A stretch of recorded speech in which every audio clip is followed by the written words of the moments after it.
안녕하세요. 저는 올해 60살이 된 여자이고 저는 슬아의 아들 하나 있어요. 몇 달 전에 아들이 장가를 갔는데 며느리가 저희 집에 뒤통수를 제대로 쳐서 그 이야기를 한번 풀어볼까 해요. 저희 가족은 아직 3명이서 한 집에서 사는데 아들은 자기가 나가면 저희가 심심할 것 같다면서 자취를 하지 않았어요. 아들은 좋은 직장을 다니는 것도 아니지만 그래도 자기 먹고 살 만큼 잘 벌어서 저희에게 손 한 번 빌린 적 없고 속도 썩인 적 없는 아주 착한 아들이랍니다. 하나밖에 없는 아들이 너무 바르게 자라서 항상 감사하죠. 그런데 며느리가 오고 나서 저희 집안의 분위기가 180도 변했습니다. 저는 결혼을 일찍 해서 아들이 올해 37살이에요. 그래서 그런지 생전 결혼 얘기는 한 번도 안 해본 아들이 이젠 주위에서 다 장가를 가니까 만나는 여자가 있다며 저희에게 소개를 시켜주더군요. 아들이 여자와 함께 저희 집에 들어온 건 처음이라 설레기도 해서 새벽부터 갈비찜에 잡채에 완전 잔치상을 차렸습니다.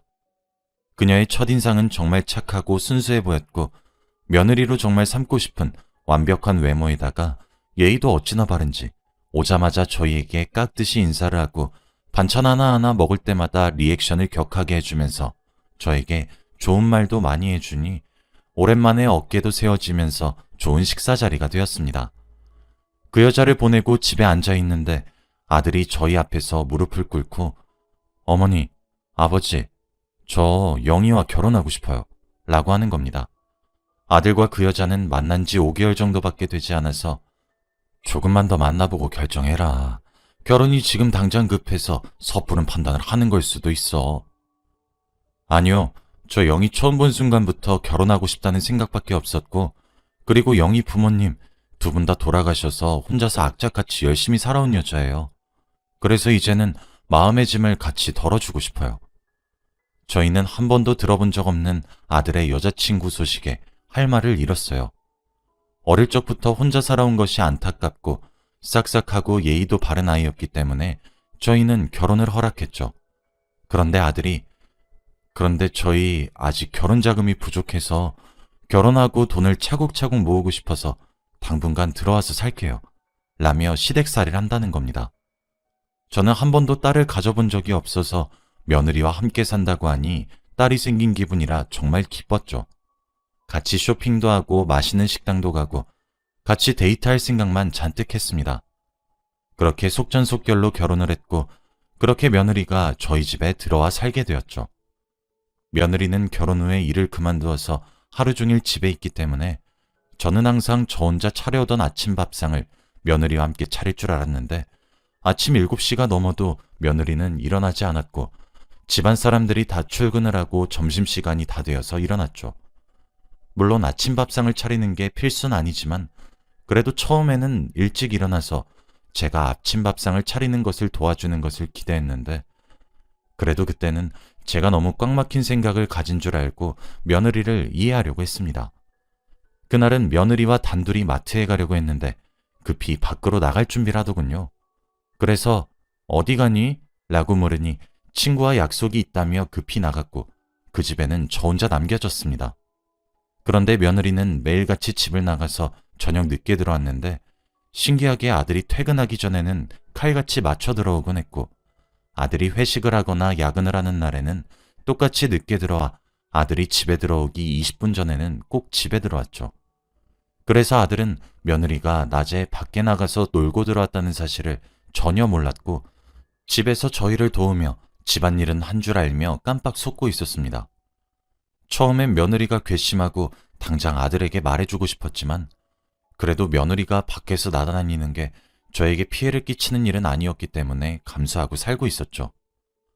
그런데 아들이 며칠 동안 지방으로 근무를 나가서 일주일 동안 집에 들어오지 못한다고 하더군요. 그래서 어쩔 수 없이 저와 며느리, 남편만 이 집에서 남게 되었던 거죠. 저희 남편이 출근을 하고 난 이후 며느리는 점심에 일어나 밥을 먹겠다며 저보고 밥 좀 달라고 했고 밥을 차려주니 제가 차린 밥상을 먹으며 어머니, 국이 짜네요. 어머니, 김치가 너무 쉬었어요. 라며 잔소리를 하는 겁니다. 저는 아들이 없을 때만 저에게 다른 모습을 보이는 며느리가 너무 약이 올라서 그래? 그럼 네가 직접 차려 먹으렴? 이라고 한마디 했죠. 그런데 며느리는 한마디도 안 지고 어머니, 제가 이 집안의 한 사람으로서 음식 맛이 이상하다고 한 건데 그렇게 화낼 일이세요? 그리고 어머니, 지금 나이 많이 드셔서 입맛이 예전 같지 않으신 것 같아 젊은 제가 조언 한번 해드린 것 가지고 되게 뭐라 하시네요.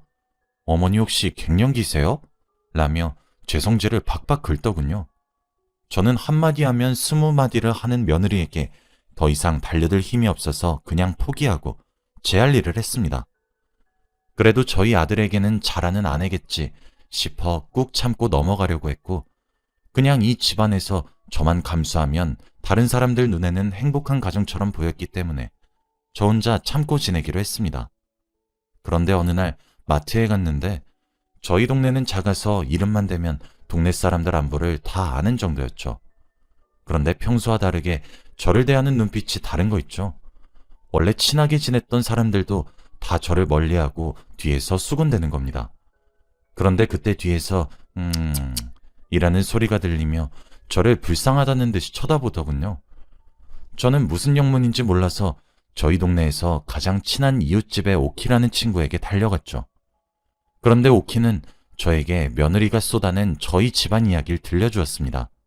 알고 보니 며느리는 온갖 험담뿐만 아니라 말도 안 되는 거짓말까지 하고 다녀서 동네에는 저희 집안 이야기만 잔뜩이었습니다. 이때까지 며느리가 저에게 했던 만행들은 오로지 저에게만 피해가 가서 참고 지내려고 했지만 저희 남편과 아들에 대한 험담은 도저히 참을 수 없어 집으로 달려가 며느리에게 한 소리 했습니다. 그런데 그날은 주말이라 아들도 집에 있었고 남편도 집에 있었죠. 그런데 생전 처음 보는 저의 모습에 다 당황을 했고 저는 며느리에게 이때까지 참아왔던 말들을 며느리의 얼굴에 내뱉었습니다. 그런데 원래라면 말대답을 할 며느리가 펑펑 울면서 어머니, 도대체 왜 이러세요? 갑자기 제가 도대체 뭘 그렇게 잘못했나요? 라며 자기는 처음 듣는 소리라는 식으로 말을 했죠. 아들은 엄마 미쳤어? 왜 그래? 라며 의아해했고 저는 아니 사람들이 동네에 떠도는 소문을 다 얘가 퍼뜨렸다고 한다 라고 했죠. 그런데 며느리는 끝까지 모른 척하며 어머니 제가 정말 안 그랬어요. 대체 누가 그런 말을 했는지 모르겠지만 전 정말 안 그랬어요. 그리고 어머니 제가 이 말까진 안 하려고 했는데 저를 왜 그렇게 싫어하세요? 저는 정말 어머니와 같이 잘 지내보려고 했는데 저를 항상 내치시기만 하시고 저번에도 밥 같이 먹으려고 했는데 저보고 직접 차려서 혼자 먹으라며 못되게 말하시고 저는 어머니에게 며느리도 안 되는 존재예요? 라며 없는 말까지 지어낸 것도 모자라 아예 저를 나쁜 사람으로 만들더군요. 저는 어이가 없어서 아무 말도 하지 못했죠. 그런데 그 순간 며느리는 갑자기 펑펑 울다가 쓰러졌습니다.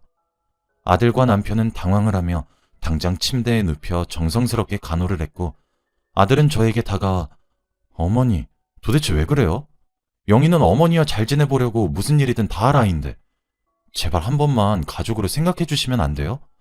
영희 안 그래도 몸도 약한데 쓰러지기까지 하니 어머니 한 번만 영희 좀 보듬어 주세요. 라며 하나뿐인 아들마저도 자기 아내 편을 들면서 제 탓이라고 하는 게 아니겠어요? 저는 정말 화가 났고 며느리를 당장 집에서 쫓아내고 싶었습니다. 그렇게 며칠이 지나고 여전히 며느리는 저에게 반천투정을 하고 말다툼을 하는 게 일상이 되었죠. 그런데 갑자기 아들이 저에게 다가와 어머니, 영희가 집에 혼자 있고 어머니 잔소리를 받아들일 수 없다며 자기 혼자 카페를 차리고 싶다고 하네요. 그런데 저희가 아직 자금이 부족해서 그런데 혹시 조금만 빌려주실 수 있을까요? 라고 말을 하더군요. 하다가 이제 돈까지 뺏어가려고 하더니 그리고 직접 저에게 찾아와 물어보지도 않고 아들을 시켜서 이렇게 뜯어내는 모습을 보고 화가 났죠. 안 된다. 걔를 도대체 뭘 믿고 돈을 주니? 난 절대 못해. 라고 했습니다. 그런데 그날 이후로 며느리가 계속 저에게 애교도 부리고 진정한 며느리 노릇을 하더니 초라하지만 일찍 일어나서 아침 밥상도 차리고 청소도 하며 어떻게든 카페를 차릴 비용을 마련하려는 노력을 하더군요. 그렇게 며칠이 지나고 며느리는 제 손을 잡으며 어머니, 그동안 제가 너무 심했죠?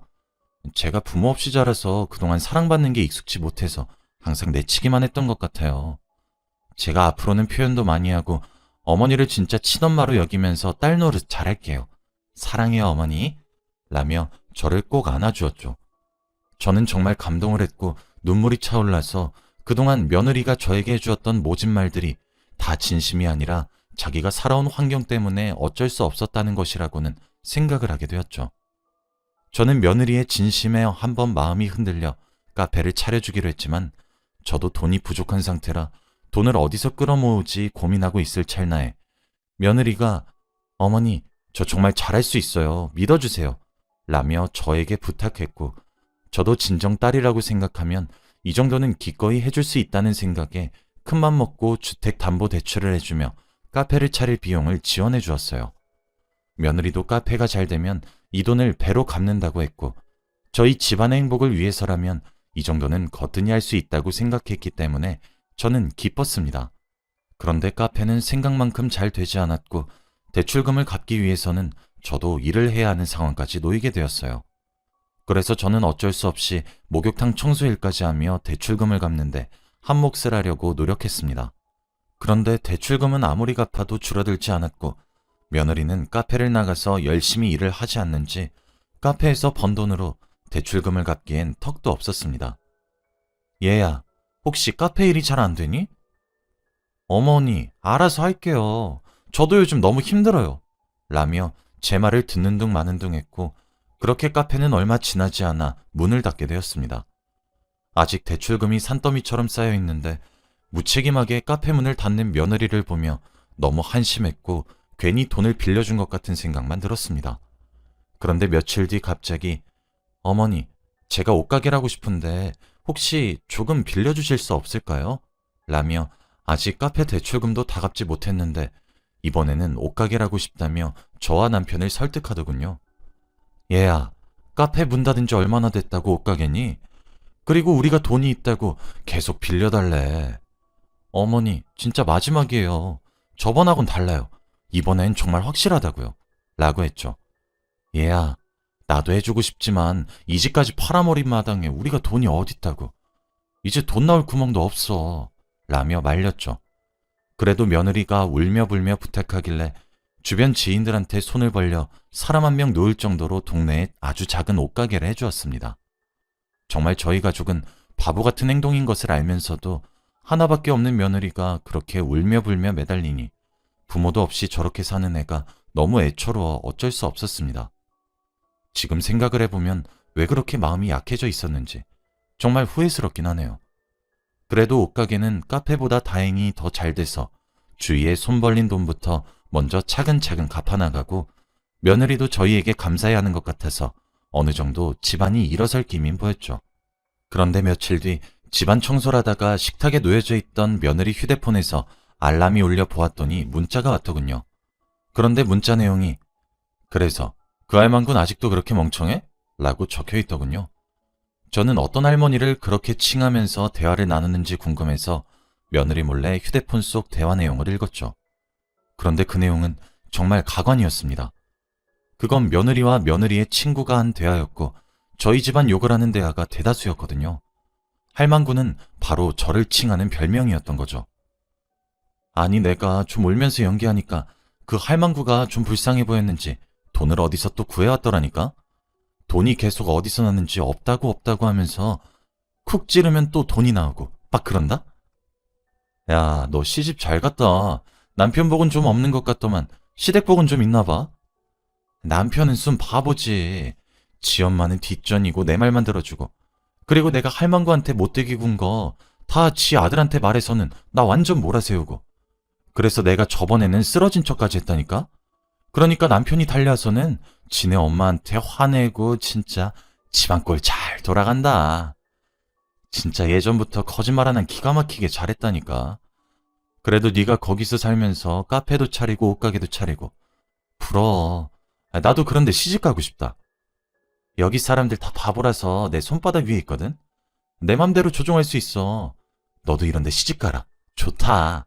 라며 저희 집안을 조롱하는 대화 내용과 저번에 저와 말다툼하다가 쓰러진 것이 다 쇼라는 사실까지 알아버렸죠. 저는 화가 너무 치밀어 올라서 눈물까지 나버렸고 그 여자에게 빌려준 돈이 너무 아깝고 한순간 정말 딸처럼 여겼던 사람이 이런 배신을 하니 억장이 무너졌습니다. 며느리가 이 모습을 보기 전에 당장 휴대폰으로 몰래 대화 내용을 찍었고 며느리의 반응을 보기 위해 휴대폰 동영상을 안 보이는 곳에 몰래 설치했죠. 그때 화장실에서 나온 며느리에게 문자 내용을 들이대며 얘, 이게 무슨 말이니? 라고 하니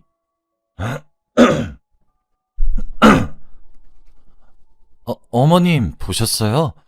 아니 이건 그냥 변명할 생각 마라. 또 아들한테 가서 이것도 내가 거짓말이라고 할 거니? 어머니, 대체 어디가 거짓말이에요? 전 거짓말한 게 하나도 없어요. 그때 쓰러진 척 한 거는 그냥 장난이었는데 그렇게 다들 속으실 줄은 몰랐죠. 연기가 그렇게 형편이 없었는데 깜빡 속다니. 그건 제 잘못이 아니잖아요? 그리고 옷가게랑 카페도 다 어머님이 해주신 거고요. 도대체 제가 잘못한 게 뭐죠? 라고 말대꾸를 하더라고요. 저는 당당한 며느리의 모습에 뺨을 내리쳤고 며느리는 맞은 뺨을 부여잡으며 어머니, 지금 저 치셨어요? 라며 제 뺨을 때렸습니다. 저는 생전 태어나서 처음 맞아보는 뺨에 할 말을 잃었고 그리고 그 뺨을 저보다 한참 어린 며느리에게서 맞게 되다니 너무 자존심이 상했어요. 저는 뺨을 부여잡고 땅바닥을 한참 내려다봤죠. 그런데 그때 아들이 집에 왔는데 제가 뺨을 부여잡고 있는 모습을 보고 아들은 처음으로 제 편을 들어주며 당신 미쳤어? 설마 어머니 뺨을 때린 건 아니지? 여보, 나 절대 아니야. 내 말 믿어줘. 어머니 지금 연기하는 거라니까? 어머니, 무슨 말이라도 해보세요. 네? 저는 겨우 정신을 차리고 며느리의 말을 들었죠. 어머니가 갑자기 내 뺨을 때렸어. 그리고 내가 왜 때리냐고 했고 여보가 집에 들어오니까 갑자기 이렇게 자기가 맞은 척하고 있는 거라니까? 요즘 어머니 이상해. 정상 아니라고. 여보, 빨리 요양원에 보내자. 어? 저는 며느리의 말에 어처구니가 없어서 곧장 몰래 녹화하고 있던 휴대폰을 찾아서 동영상을 아들과 며느리에게 보여주었고 며느리의 표정은 사색이 되었어요. 한동안 정적이 흘렀죠. 아들에게 휴대폰에 찍어두었던 대화 내용도 다 보여주었고요. 아들은 한동안 말이 없더니 며느리 보고 당장 이 집에서 나가 이 한마디만 했습니다. 아들이 한 번도 화내는 모습을 본 적이 없는데 믿었던 아내에게 이렇게 당하니 정말 화가 치밀어 올랐던 것 같더군요. 그렇게 며느리는 도망치듯 집을 뛰쳐나갔고 저희는 경찰서에 신고란 신고는 다 했고 온갖 죄목은 물론 그리고 이혼까지도 물론 처리했습니다. 그렇게 뺏어올 수 있는 돈은 다 뺏어왔고 그렇게 며느리는 다시는 저희 눈에 띄지 않게 되었죠. 저희는 돈을 며느리에게서 다 빼앗았지만 그래도 마음이 편하진 않았죠. 그렇게 믿었던 사람이 뒤통수를 치니 앞으로 사람을 어떻게 믿어야 할지 도무지 모르겠습니다. 제 사연은 여기까지예요.